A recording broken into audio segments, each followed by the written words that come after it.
É isso aí, gente. Boa noite. Hoje é sábado, dia 22 de agosto de 2020. Nós estamos recebendo hoje em a live o professor, jornalista, pesquisador Lund Braghini. E essa é a segunda parte da live com ele, que a live dele está tão interessante, falando sobre diversos aspectos, principalmente culturais, históricos e políticos em relação ao bicentenário da independência, que eu resolvi estender um pouco mais essa live. Então, a live anterior está salva aqui no IGTV. Vou marcar o tempo aqui. E em breve também estará no YouTube, redes sociais, etc. E abrir aqui uma outra live para que o Lund entre daqui a pouco e a gente possa ouvir com mais calma, sem ter que fazer um corte abrupto, já que ele ainda tinha algumas considerações interessantes para falar, tá certo? Então só esperando o Lund voltar aí e a gente recomeça essa live muito boa sobre bicentenário da independência do Brasil. O que se comemorar? Há o que se comemorar? Ele já respondeu um pouco sobre isso, tá na live anterior, na primeira parte dessa live. E aqui temos a segunda agora, esperando o nosso convidado retornar e também algumas pessoas que estavam participando. E eu fiz essa proposta a ele. O que você prefere, Lund? A gente continua mais um pouquinho ou você volta em outra ocasião? Ele estava até achando que poderia ser cansativo, mas o público estava pensando diferente. Eu também. A gente achou que ele pode sim continuar mais um pouquinho, fazendo algumas considerações. Então, realmente, só esperar a chegada dele para a gente retomar a nossa live. Enfim. Eu acredito que ele está chegando aí a qualquer momento. Lund Braghini. Josiana Paganini está de volta. Obrigado pela presença. Estou só esperando o Lund. Acabou de voltar aqui. Vou readicioná-lo. Lund. Mandei para você voltar aqui para nossa live. Josiana, Lund. Aí, Lund. Voltei. Bem-vindo novamente. A live anterior, né, Obrigado, Marcelo. essa live, a primeira parte dela tá salva já no IGTV, que fica aqui no Instagram. E aí, enfim, quem não viu, quem quiser rever, quem pegou uma parte, quiser ver tudo, quem quiser indicar, ela vai estar lá, fica aqui no meu perfil do Instagram, mas depois ela também vai para o YouTube, eu compartilho nas redes sociais. Depois você me manda seu e-mail, acho que eu te pedi pelo WhatsApp, porque eu posso te mandar o vídeo depois por WeTransfer, entendeu? Que aí você pode Ótimo. mandá-lo, enfim, para você ter com você esses dois vídeos, né? A primeira e essa segunda parte, e também compartilhar nas suas redes sociais, enfim. A Gioconda estava fazendo o seguinte comentário, né? Que na live que Oba. Carmen Moretson de volta, bem-vinda. A Camila, que é sobrinha da Gioconda.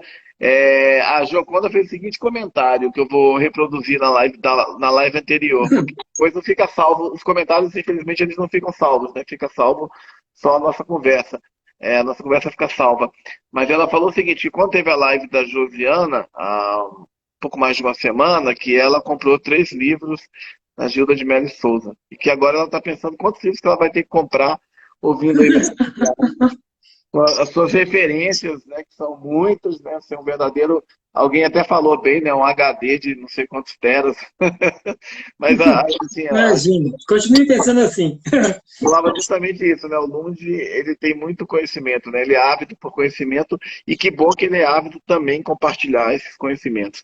Mas então, Lund, você falava antes de a gente ter que salvar a primeira parte e recomeçar sobre a questão ainda, enfim, da sociedade, né, da participação social, enfim, nesse cenário pré-comemoração. Perfeito.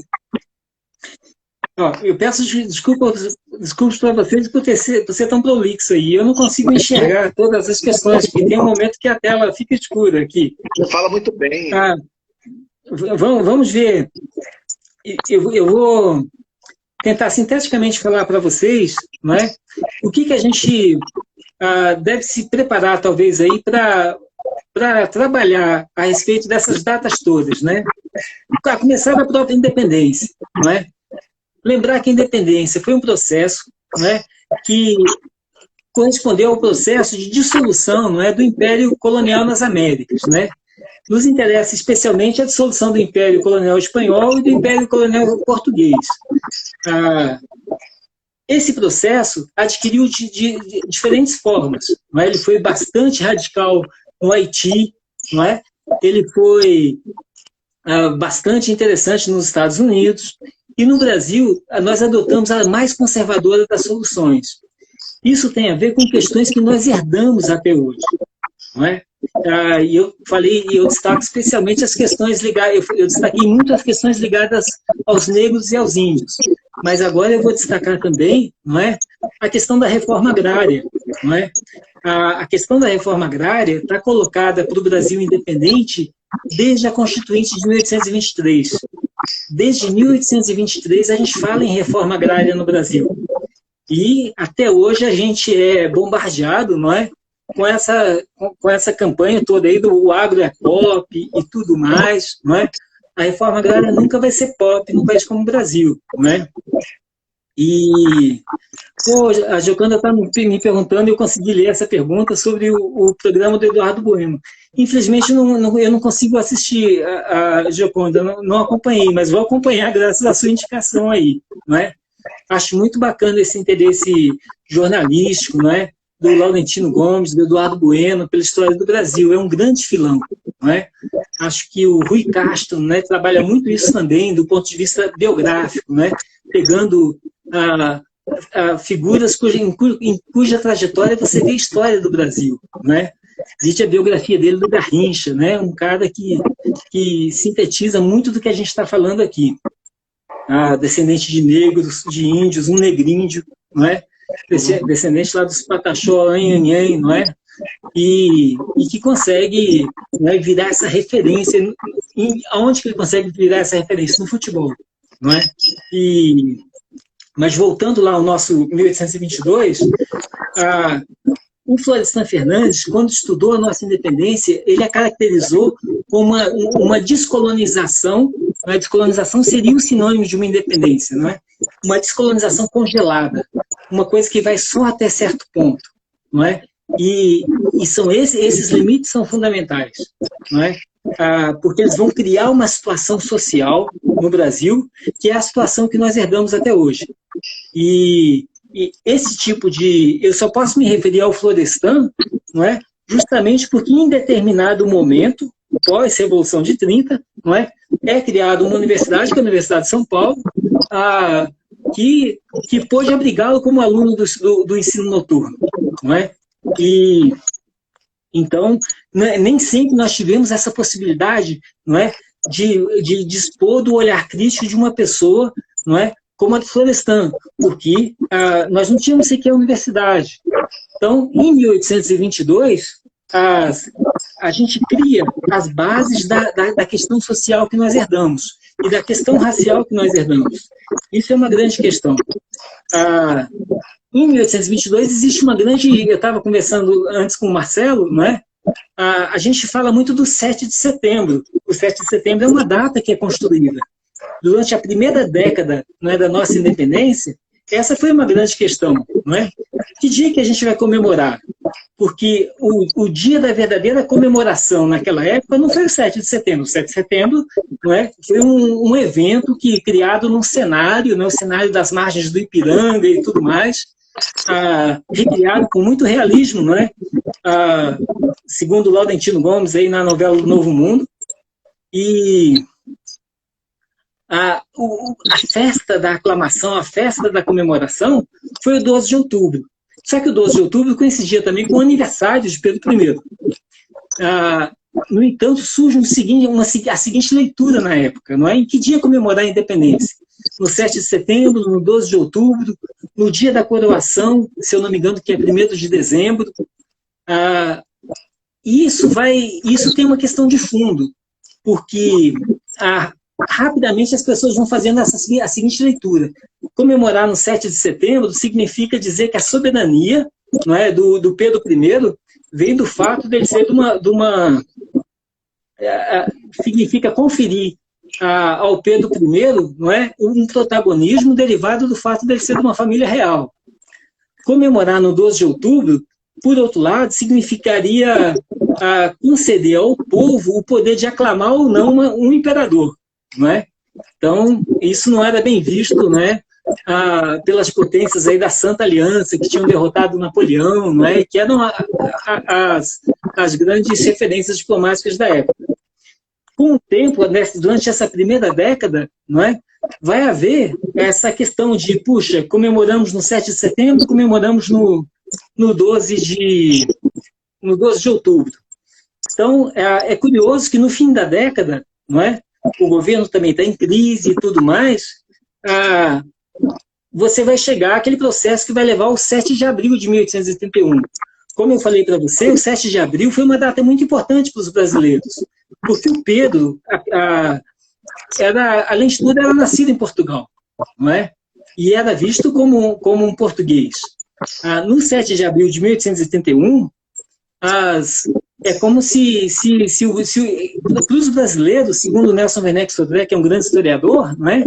Para os brasileiros do tempo, foi a grande data da nossa independência. Foi o grande movimento popular. A partir daquele... Tanto que vão surgir uma série de jornais com o nome O 7 de Abril, não é? O 7 de Abril foi uma coisa bastante popular. E a melodia do hino nacional teria sido executada pela primeira vez aí na história do Brasil por essa época, não é? Ali no voto do dia 14 de abril ainda, de 1871. Essa melodia que ganhou a letra, que foi oficializada só em 1922, não é? Mas essa letra que ela ganhou, ela foi feita só em 1909, não é? Então são coisas muito recentes, são tradições muito recentes, construídas na história do Brasil. E é importante, quando a gente pensa em 1822, especialmente a gente que é de comunicação, a gente vê que todo mundo, todos os protagonistas, todas as pessoas que você viu mencionadas, não é? São contemporâneas das pessoas que fizeram os primeiros jornais no Brasil. Na América Espanhola, na América colonizada pelos espanhóis, não é? A colonização foi obrigada, não é, a criar instituições como universidades, foi obrigada a criar jornais, inclusive porque vários povos dominavam a escrita. Aí fez parte da dominação espiritual você criar essas formas de comunicação institucionais. No Brasil não foi assim. O jornal surge muito tardiamente, não é? Universidade, eu já falei que só vai surgir em 1920, não é? Os jornais vão surgir muito tardiamente e vão surgir justamente com essa geração que vai fazer a independência. O Hipólito da Costa, que criou o Correio Brasiliense, não é, que inspirou, não é, o Assis Chateaubriand a chamar o nosso Correio Brasiliense de Correio Brasiliense, o Hipólito da Costa nasce basicamente no mesmo ano, ou 3 anos de diferença, do Dom João VI, por exemplo. O Pedro I é um cara de 1798, não é? Contemporâneo do Lopes Gama, contemporâneo do Evaristo da Veiga, de uma série de pessoas. Então, essa geração que está fazendo os primeiros jornais, o próprio Pedro I, não é, vai fazer jornais, não é? Virou uma febre fazer jornal no Brasil. E o Pedro I faz um jornal contando como é que foi o dia do fico. Olha, imagine só, mas isso foi descoberto só na década... Isso foi descoberto, não. Isso foi publicado, né, só na década de 60, agora, né, de 1960, graças aos trabalhos do Hélio Viana, né, que escreveu um livro chamado Dom Pedro I Jornalista, né, com os jornaizinhos que ele e o Chalaça faziam. Então, são coisas muito recentes. Então, era evidente que o jornal, não é, com o jornal, você trazia toda uma ideologia, não é? Então, o jornal é uma coisa que é feita para o povo, não é? Mas o povo, não é? O povo era analfabeto, o povo não era educado, o povo não sabia escrever. Então, o nosso jornal tinha aquele prestígio que vinha da Europa, de ser alguma coisa importantíssima para a formação da opinião pública, mas era colocado num contexto em que as condições objetivas eram outras, muito diferentes. Isso vai nos legar a própria Constituição. A Constituição brasileira, que foi outorgada em 1824, não fala em escravidão. Olha que coisa impressionante, não é? Que o país é escravocrata, não é? Então, você vai criar uma situação estranhíssima, né? eu fico com a Constituição é muito boa e o país é ruim, não é? Ou, não é? O país que é ruim, a Constituição é muito boa, e o país é ruim, e o país deve melhorar para ficar igual à Constituição, ou essa Constituição não vale nada, porque ela não tem nada a ver com a realidade. Veja que é a mesmíssima sensação que muitos de nós tínhamos quando líamos livros de teorias da comunicação, não é? Você tinha a impressão de que, poxa, isso aqui não tem nada a ver com a realidade, não é? Na verdade, então, é essa falta de sintonia entre o que a gente começa a consumir culturalmente, não é? E o que nós efetivamente somos, vai demorar muito, não é? A ser tratado de uma perspectiva que vá para além da ideologia, não é? Porque ideologicamente você cria o famoso problema das ideias importadas. Importar ou não importar as ideias, não é? Copiar ou não copiar. E veja que coisa engraçada. Só em 1972, o ano aí que eu citei do famoso ensaio do Alexandre Eulalio sobre o ensaio no Brasil, não é? Em 1972, um cara que é o Roberto Schwartz, não é? Uma grande referência no estudo da literatura, vai publicar um ensaio muito difícil de ler, muito curtinho, mas chamado As Ideias Fora do Lugar. E pela primeira vez, a gente vai ter alguma perspectiva, talvez, para além da ideologia, do problema da cópia. Não é? Esse problema do copiar, não é? Do copiar ou do não copiar, vai ser um problema para um povo que se declarou independente. Para você ter noção, quando nós fizemos 18 anos de vida independente, ou seja, em 1840, o Lopes Gama, que era o padre que escreveu o famoso jornal O Carapuceiro, não é? O Lopes Gama escreve uma crônica olha que preciosidade que ele vai dizer, não é? Ele vai falar assim que todos os povos têm o seu caráter, não é? O inglês é assim, o assado, o francês é daquele jeito, não é? O espanhol é daquele outro jeito, o italiano, ele fala nesses quatro. Ele fala assim, qual é o nosso caráter? Ele fala assim, o nosso caráter é não ter caráter. Tudo queremos copiar, não é? Do estrangeiro, não é? Olha que interessante, porque você sabe muito bem, não é, que a ideia do herói sem nenhum caráter vai aparecer lá na Macunaíma, não é?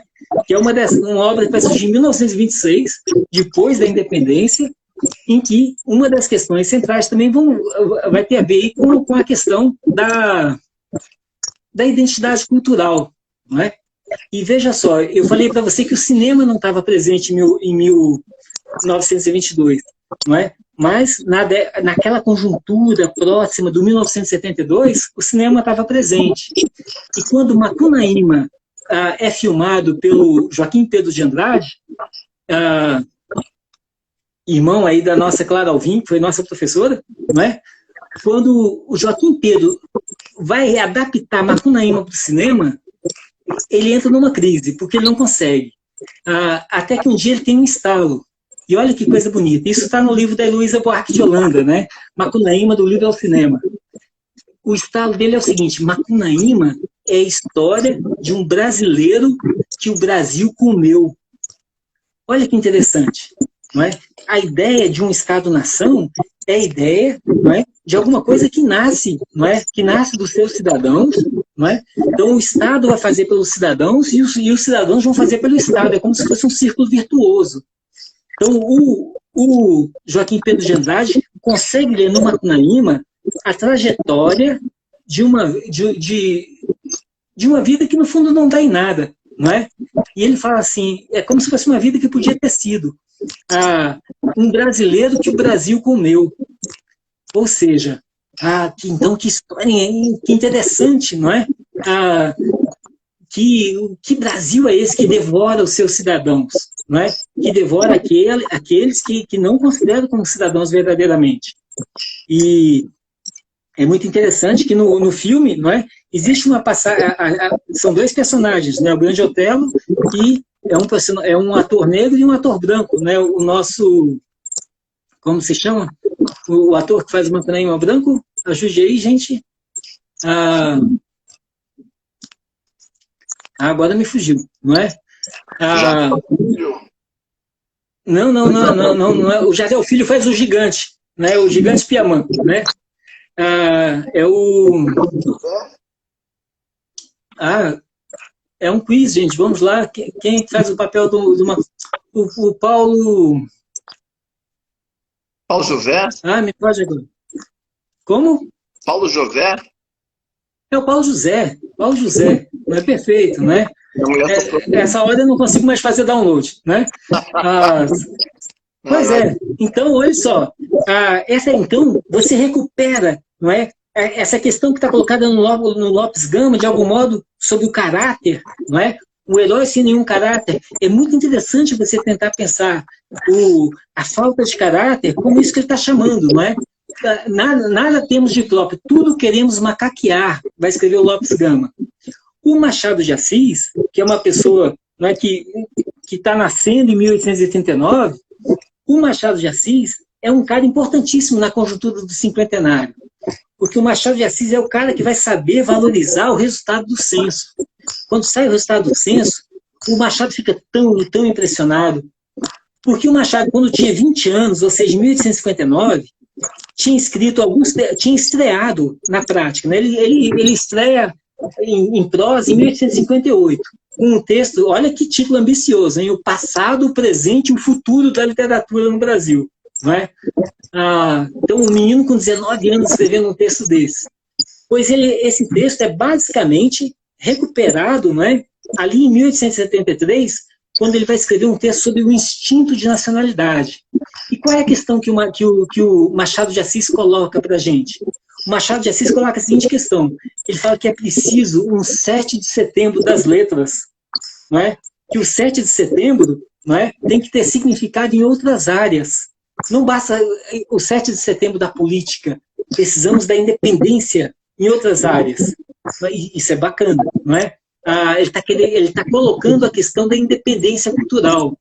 Em 1873, um ano depois do cinquentenário, ele vai escrever um instinto de nacionalidade, em que ele vai dizer que o nacionalismo não deve ser um nacionalismo exterior, deve ser um nacionalismo íntimo, interior.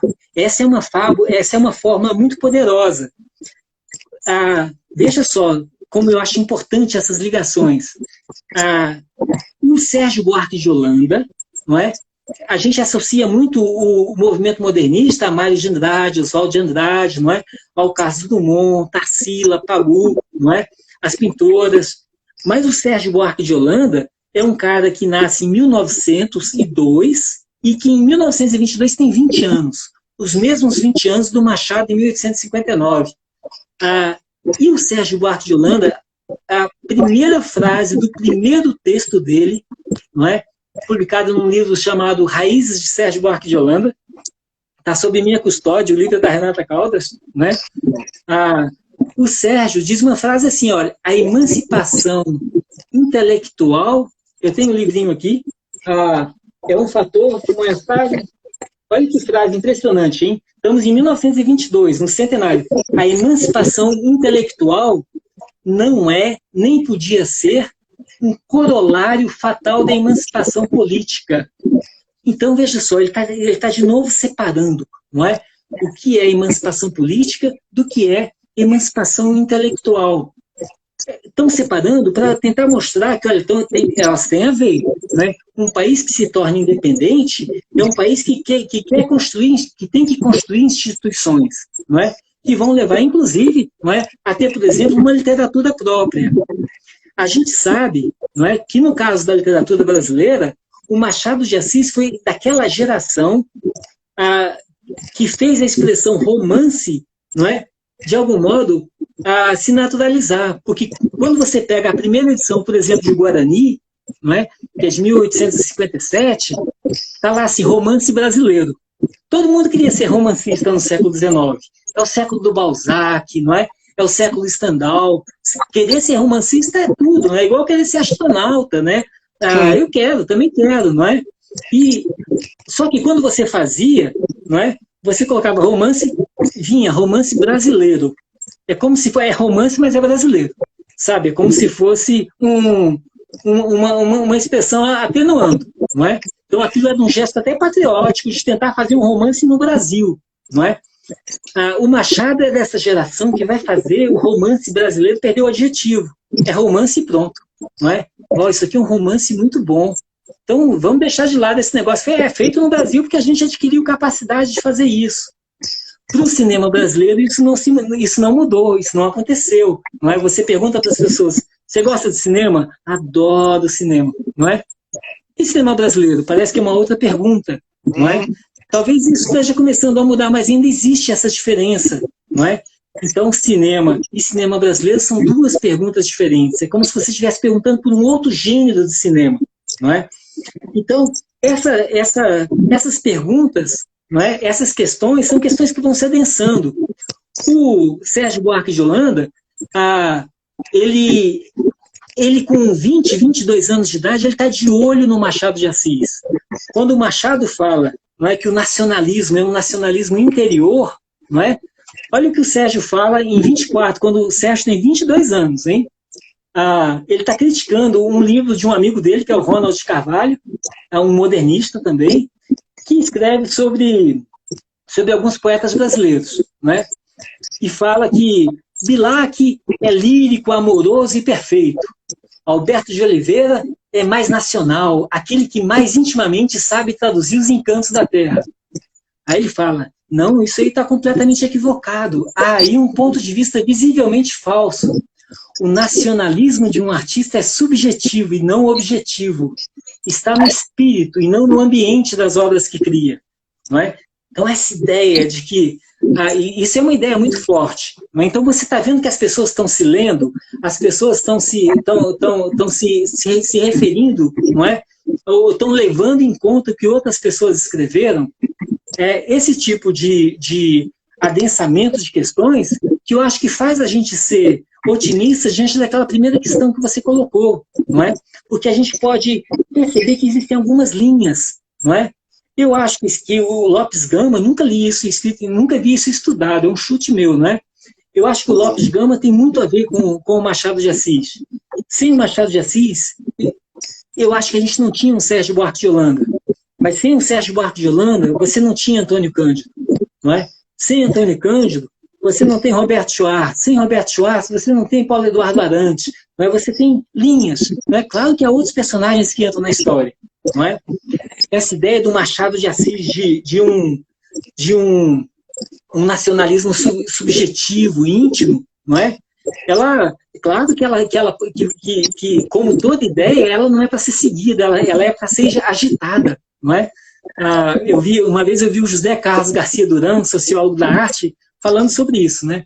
A história da arte é uma coisa muito boa, mas você tem que agitar antes de usar, não é? Então eu lembro que o Roger Bastide, que foi o orientador da Dona Gilda, que foi comentada pela Josiane, não é? O Roger Bastide vai escrever um texto no Brasil sobre Machado de Assis paisagista, não é? Então, opa, peraí, então ele está chamando de paisagista aquele cara que todo mundo fala que é só nacionalismo interior e tudo mais. Então, a gente está... as pessoas estão se olhando criticamente, estão se pensando, não é? Estão examinando, aproveitando, não é? O melhor do que o Brasil está produzindo de coisas críticas. Eu mencionei o Alberto de Oliveira. Alberto de Oliveira é um cara que vai publicar algumas antologias, não é? Junto com um cara chamado Jorge Jobim. Jorge Jobim é ninguém mais, ninguém menos que o pai do Antônio Carlos Jobim, não é? Que não criou, não é? É um caso famoso aí de complexo de ético e tudo, mas que publicou livros, né? Foi poeta e tudo mais, né? Então, esse pequeno círculo aí de referências, não é? É o que dá gosto para a gente examinar, tentar conectar coisas aí da cultura, né? 1922 é o ano em que acontece uma cena que, se a gente tivesse cinema, já teria gerado, assim, 3.000 filmes, não é? Quantos filmes, Marcelo, que foram feitos sobre o duelo Jockey Corral, lá entre o White Earp, não é? E os irmãos Clanton, não é? Eu conheço uns 6 ou 7, não é? Agora, imagina a situação, não é? De você ter 18 caras andando assim pela praia de Copacabana, não é? Armados, sabendo que vão ser fuzilados, não é? Eles estão cercados, não é? É como o final lá do Butch Cassidy de Sundance Kid, não é? Eles sabem que vão ser mortos, não é? E vão ser, efetivamente, mas estão andando ali pela praia e vão levar os tiros, não é? aquilo é impressionante, aquilo é épico, não é? A gente não tem um filme com aquela cena. Não é? Então, esse problema, e por que a gente não tem cinema? Não é? A gente não tem cinema, em grande parte, não é porque o cinema é da cultura industrial, não é? E a gente chega no nosso movimento modernista, não é? Com essa grande lacuna, não é? Modernismo como? Porque o modernismo na Europa, não é? Tem uma característica de ser anti-burguês, né? De ser questionador daquele mundo que o industrialismo tinha construído, que não era só o mundo das máquinas, não é? Era o mundo também, né? Era o mundo da guerra, era o mundo da dominação de classes. Tudo isso chega para o modernismo europeu. No modernismo brasileiro, a gente tem uma sociedade basicamente agrícola, como há 100 anos a gente já vinha sendo. Não é? O Brasil mal começava a se industrializar. Então, essas questões objetivas, né, vão interferir também, não é, no que a gente vai conseguir construir a partir, não é, do movimento modernista. 22 é um período muito importante também, porque é um momento em que está amadurecendo para os brasileiros a necessidade de você enfrentar a questão social. Quem vai primeiro escrever sobre isso no Brasil é o Rui Barbosa, na última campanha presidencial que ele faz, e que ele é derrotado, não é? Então, essa ideia de que as eleições estão manipuladas e tudo mais, não é? Rui Barbosa é derrotado 2 vezes, ele é visto como um grande candidato, como uma pessoa, não é? E na última campanha dele, ele vai escrever um texto sobre a questão social. E, claro que isso tem a ver com as greves dos trabalhadores. Os trabalhadores brasileiros estão começando a se organizar, não é? Inclusive com o protagonismo das trabalhadoras, das mulheres. Só que vão ser derrotados. Muitos vão ser deportados, os que são estrangeiros, né, os que são imigrantes. E você vai deixar um lapso, né? Aquela conjuntura em que a gente chega em 1922 é muito parecida com a conjuntura de agora. Porque nacionalmente você tinha tido uma derrota muito grande dos setores populares, não é? Com as deportações da greve, depois da greve de 1918, você tinha uma lacuna. E é quando vão entrar na história, não é? Os tenentes, o movimento tenentista, não é? É quando vai aparecer o Prestes em 24, a marcha de Prestes, não é? 3 anos pelo Brasil e tudo mais. Mas é importante a gente ver que tudo isso não está confluindo num ano que é um ano muito simbólico. Veja, o ano em que você está definindo que você vai ter um hino. O hino é esse, não é? Olha que impressionante. Então, imagine que até 2020, que você chega em 2022 sem um hino para cantar, não é? Quem faz a primeira gravação do hino nacional, e eu já procurei isso no YouTube, mas não encontrei, é o Vicente Celestino, em 1917, não é? A primeira gravação, porque quando o Duque Estrada vence o concurso em 1909, que é feito para colocar uma letra naquele hino do 7 de abril, não é? Quando ele vence aquele concurso, ele vai fazer várias modificações, até em 2022 você ter uma aprovação definitiva, não é? Olha, vai ser isso aqui, essa vai ser a letra, né? Que é o hino que a gente canta, né?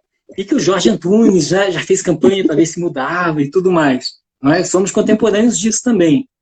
E então são conjunturas em que a gente vê o movimento modernista foi profundamente importante para o Brasil, não é? Não só pelo momento, não é? Mas porque quase todos esses modernistas vão se juntar, não é? As pessoas que vão começar a criar as universidades, a USP, que é uma universidade muito importante, não é? Nasce de um movimento verdadeiramente contra-revolucionário, não é? Porque São Paulo, em 1982, vai à luta por uma Constituição, não é? E é derrotado, e os paulistas decidem criar uma universidade para ganhar o país no plano das ideias. Não é? E muita gente acha que quando o Fernando Henrique, não é, foi eleito, isso aí era a culminação desse projeto da USP, esse projeto lá de 1973, 1974. Então, o fato é que, em 1922, a América Latina inteirinha estava sendo conflagrada com o primeiro movimento da reforma universitária, menos nós não tínhamos universidade. A universidade é criada em 1920 A Universidade do Rio de Janeiro é criada em 1920, juntando a engenharia, medicina e direito, e dando o nome de universidade a tudo aquilo, não é? Para dar o título de doutor honoris causa, não é? Ao rei da Bélgica, que tinha vindo nos visitar. Então, o protocolo pedia conceder um direito de doutor honoris causa, mas não tinha universidade, não é? Então, a gente cria num papel. É muito interessante. O rei Alberto I, eu estudei em São Carlos, né? Em São Paulo. Em frente à catedral existe uma placa da visita que o rei Alberto faz. Em 1920, ele passa por São Carlos. O rei Alberto I, ele se você for ao Museu do Senado, você vai ver que o maior quadro é o quadro da Proclamação da República. O segundo maior quadro é o quadro de um sujeito em trajes assim, de soldado da Primeira Guerra Mundial. É o rei Alberto I. E ele é sobrinho daquele que alguns reputam como um dos maiores genocidas da África, que foi o tio dele, né? Leopoldo I. O Leopoldo I, não é? Protagonizou talvez o primeiro grande genocídio, com campos de concentração e tudo, por volta de 1904. Essas questões, né, são questões que vão reaparecer, porque é nesse momento que são criados os campos de concentração. Campos de concentração que você vai ver reaparecerem, não é? Lá na Segunda Guerra Mundial. Se você ler um livro como O Presidente Negro, não é? do Monteiro Lobato, é um livro muito impressionante, porque no livro aparece a expressão solução final. O Presidente Negro é a história que se passa lá no ano, sei lá quantos, não me recordo agora, de um presidente negro que é eleito. Ele em tudo se parece com os brancos, menos no cabelo. E todos os negros são assim, todos são brancos, menos no cabelo. Não é? O teu cabelo não nega, não é? E eles descobrem, os cientistas descobrem uma fórmula maravilhosa, que é um shampoo que ao mesmo tempo, não é, alisa o cabelo e deixa a pessoa estéril. Então, o nosso Monteiro Lobato deu a isso o nome de solução final, em 1927. Não é? Puxa, solução final é uma coisa que a gente associa, não é, a expressão que o Hitler usa, não é, para exterminar os judeus. Então, essa história dos genocídios, o século XX também é essa história. Não é? Então, redescobrir criticamente essa história, não é uma questão. É a história que, de algum modo, está aludida lá no Menino 23, o documentário que foi feito. Não é? É uma história que está muito mais próxima de nós do que a gente imagina. Eu acho que quando a gente chega no ano do Sesc Centenário, a gente chega no ano, em 1972, a gente chega num período em que já aconteceu o golpe de 64. Não é? O golpe de 64 me lembra muito o que aconteceu em 2016 aqui no Brasil. Não é? As pessoas, não é? Talvez no futuro, as pessoas cheguem à conclusão de que não foi mesmo um golpe e tudo mais. Né? Por que eu digo que foi um golpe? Não é? Porque você simplesmente mudou. Não é? Você elege uma presidente, você coloca um vice, não é? Que muda simplesmente toda a orientação. Não é? E foi o que aconteceu em 64. Não é? O país mudou de mão e de rumo, não é? Como diz Roberto Schwarz. E mudou para pior. Mas, de algum modo, os militares ainda tinham algum sentido, não é? Pelo menos parte deles, não é? Alguns sentidos de criar universidades e estádios de futebol, criar um estádio de futebol no Brasil inteiro, não é? Algumas universidades foram criadas, não é? Universidades importantes e tudo mais, mas você fez isso, não é? A um preço absurdo, não é? De exilar o melhor, talvez, aí da nossa intelectualidade, de estigmatizar essas pessoas e de fazer gerações e gerações de pessoas crescerem, não é? Consumindo um tipo de diversão do nacional e do nacionalismo, não é? Muito pobre, não é? Porque quase todas essas pessoas que começaram a produzir criticamente sobre o Brasil, não é? Foram estigmatizadas como comunistas, sempre são estigmatizadas como comunistas, não é? Como subversivos. O governo vai criar uma espécie assim, de superversão, né? Essa expressão é do Paulo Emílio, não é? vai tentar criar uma versão superversiva. É mais ou menos o que o Bolsonaro faz, não é? Falando, olha, o Carlos Alberto Brilhante Ustra foi um herói, não é? Então, e engula-se, né, isso daí, não é? Claro que isso não durou, mas demorou tempo para cair, não é? Mas quando a gente chega, então, em 72, você tem esse cenário. O governo vai criar vai criar alguns grandes acontecimentos, não é? Os restos mortais do Dom Pedro I, não é, que estavam em Portugal ainda, vão ser trazidos para o Brasil. Eu me lembro da moedinha, não é, de comemoração do Sesc Centenário, eu tinha 7 anos de idade, não é? E eu me lembro de ajudar minha mãe falava assim, estava começando a me ensinar a fazer alguma coisa dentro de casa, né? E se você varrer a casa, você ganha uma moedinha, né? Uma pratinha, né? Eu me lembro da pratinha do Sesc Centenário, né? De 50 centavos. Então, mas é um ano em que, por exemplo, o ensaio do Roberto Schwartz, quando publica As Ideias Fora do Lugar, que é a introdução a um estudo sobre Machado de Assis, ele vai fazer isso no exílio. Ele está exilado. Então, boa parte do melhor da nossa intelectualidade está fora, não é? Quem está aqui dentro está produzindo coisas que às vezes vão ser, inclusive, injustamente ignoradas. Isso aí não deve ter muito valor, não é?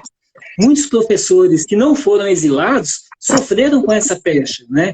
Eu lembro muito de um texto do Florestan Fernandes falando sobre os auxiliares dele que permaneceram na universidade depois que ele foi cassado pelo AI-5, em 69. E um deles, ele fala assim, o Luiz Pereira, né, era frequentemente confrontado com essa questão. As pessoas olhavam para ele e falavam assim, se você tem valor, por que você está aqui? Né? Por que a ditadura não te cassou? As pessoas começaram a ser discriminadas dessa forma, né? Em alguma conversa com o Cassiano Nunes, não é, a gente sente também, não é, a discriminação que houve, por exemplo, em relação ao Vicente do Rego Monteiro, não é, na Universidade de Brasília, né? As pessoas o tinham como uma pessoa, não é, que devia ser de direita, não é? Ou uma pessoa que não estava necessariamente engajada, né, como devia estar e tudo mais. Então, são questões muito vivas da nossa história. E a gente chega em 2022, não é, com esse passado, não é? Em que, de um lado, a gente vê acúmulos, de outro lado, você vê, não é, questões que são verdadeiras aí dentro do bolsonarismo, não é? Há muitas pessoas que são como Bolsonaro, não é? Bolsonaro é criado numa instituição fechada, não é? No exército e tudo mais, não é? E a gente paga muito o pato da Guerra Fria, não é? A Guerra Fria legou uma certa visão do mundo, não é? Muito maniqueísta, muito dicotômica. A ideia de fake news, a ideia de notícias falsas era uma ideia muito presente, não é? O Rubens César Fernandes tem um livro chamado José e Joseph, que é muito interessante para a gente tentar ver como é que a gente ficava desnorteado na Guerra Fria. É um livro de 1985, com prefácio do Fernando Henrique Cardoso. E o cenário é básico, a cena se passa em Paris. Você tem o Joseph, que vem do leste europeu, não é? Fugindo de ditaduras comunistas, e você tem o José, que vem do Brasil, fugindo, não é, de uma ditadura capitalista.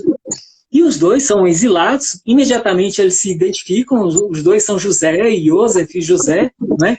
E começam a conversar.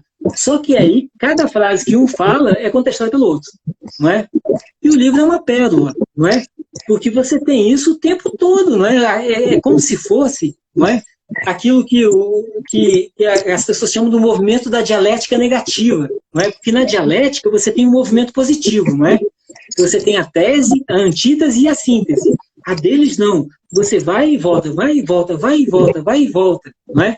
Então, essas questões, eu acho que são muito que estão muito presentes, não é? Eu fico espantado, né, com o fato só para fechar o raciocínio aqui, não é? Eu fico espantado com algumas semelhanças que a gente encontra da nossa conjuntura com a conjuntura de antes dos anos 20 do século passado. Mundialmente, o que você tinha? Você tinha, de 1815, quando Napoleão é derrotado, não é? até 1914, você tem os 100 anos de paz na história da Europa, não é, com pequenos conflitos. Aí vem uma guerra mundial. Mas o que está por trás da guerra mundial?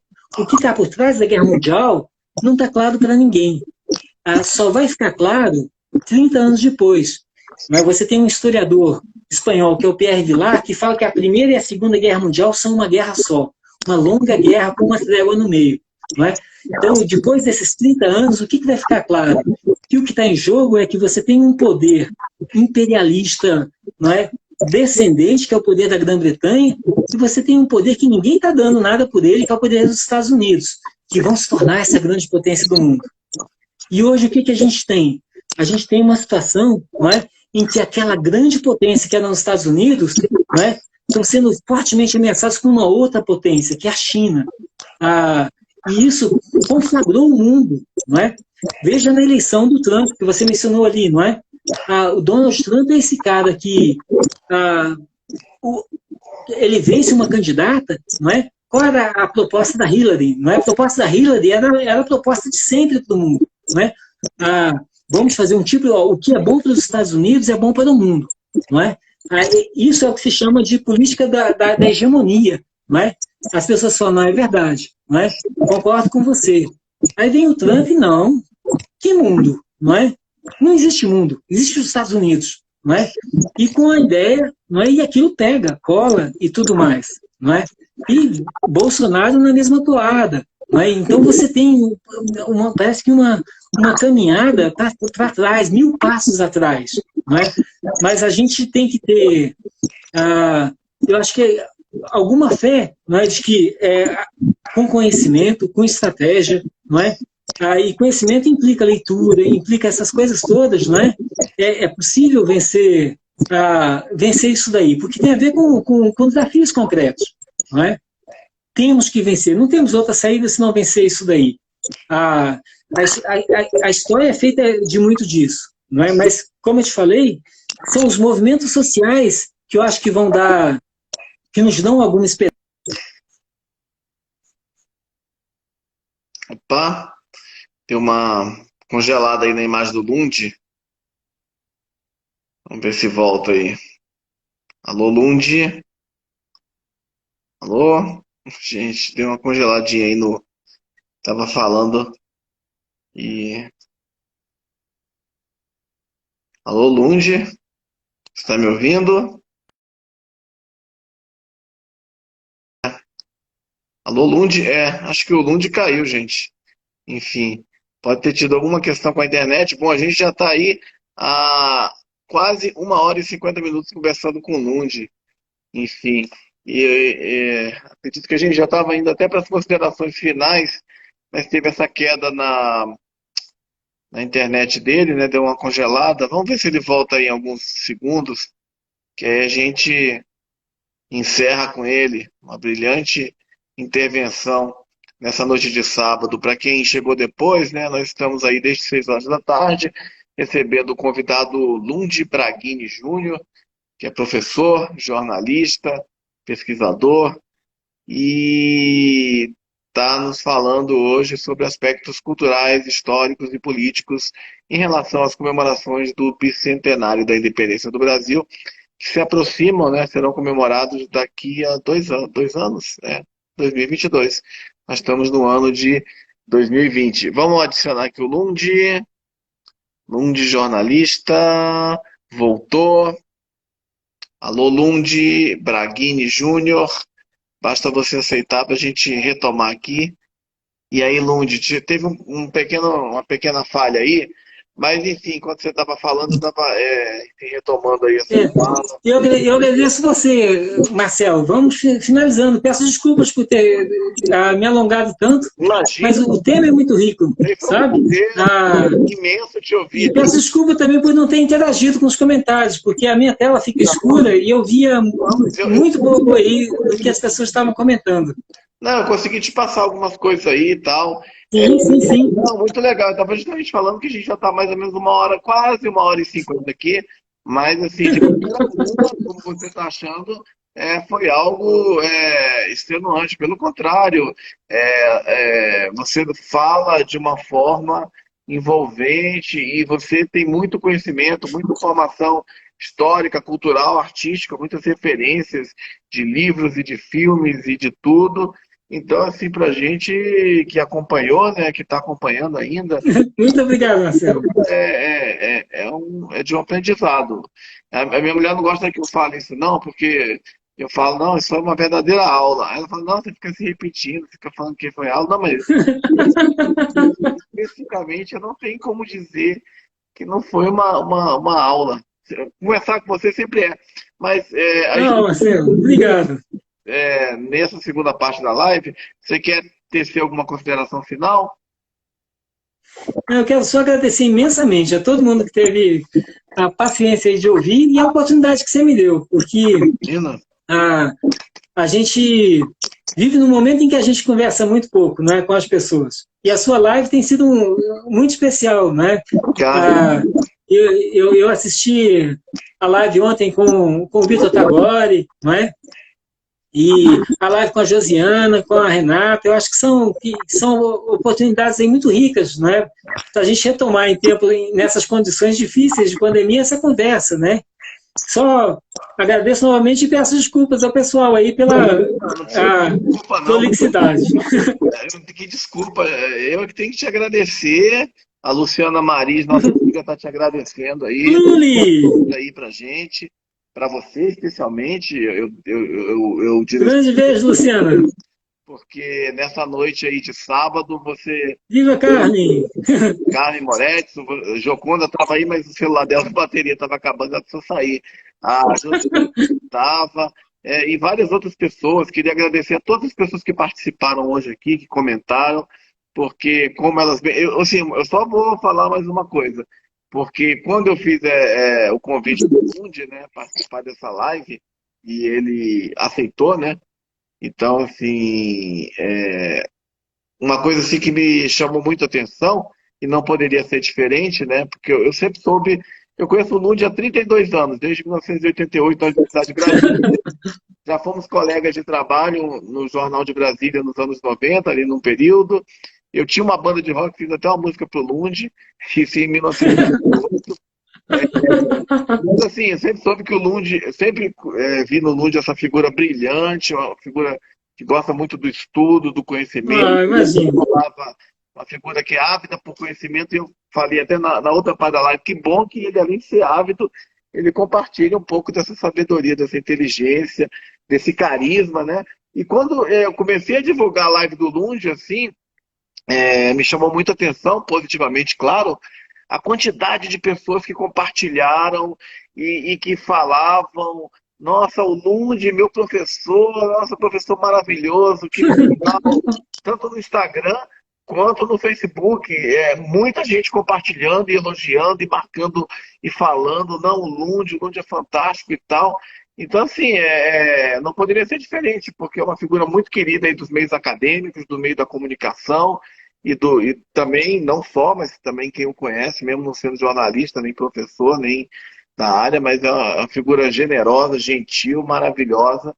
Queria mais uma vez te agradecer essa presença, e não me fale isso que foi cansativo, pelo contrário, foi muito bom, foi maravilhoso, eu por mim continuaria, mas assim, eu estendo esse convite, o Bicentenário ainda tem 2 anos, mas você, Sim, sim. a que a gente preparou antes, ficou muita coisa de fora, tem vários outros assuntos que a gente pode retomar uma hora, você pode voltar para conversar, questão da comunicação, né, das novas mídias. Sim, sim, vamos. Isso, por exemplo, é um assunto que a gente pode conversar numa live. Fique à vontade para voltar para a conversa aí. Perfeito, muito obrigado, Marcelo. Achei maravilhosa a experiência. Parabéns. Obrigado. Quem sabe uma hora você também não vem para cá para a gente conversar. Gente, eu só quero deixar uma mensagem aí final, que é o seguinte. Essa live, a primeira parte dela já está salva no IGTV. Eu vou salvar agora essa segunda parte, essa aula do nosso mestre, Lund Braghini Júnior. Depois vai subir para o Facebook, para o YouTube. Não esquece de me passar o seu e-mail depois para eu te mandar pelo e-transfer o vídeo. Pode deixar. Vejo com você também. Pode deixar. Então, assim, fica salvo aqui, mais uma vez eu digo assim, quem não viu e quiser rever, e quiser ver, quem quiser rever, quem quiser indicar, quem viu uma parte, quiser ver tudo, vai ficar disponível, tá certo? Eu desejo a todos uma boa Bacana. noite, um ótimo domingo. Lund, Valeu, Marcelo. Obrigado. obrigado. Volte sempre. Parabéns aí por tanto conhecimento e tanta história contidos aí nessa sua personalidade fantástica, incrível. Você que é admirável. Grande abraço, Marcelo. Tchau para todos. Abraço Tchau, tchau. a todos. Tchau. Valeu, gente. Até mais. Fiquem felizes. Até Cuidem. mais. Não aglomerem. A pandemia não acabou, não. Exatamente. Beijos, beijos. Valeu. Tchau. Tchau.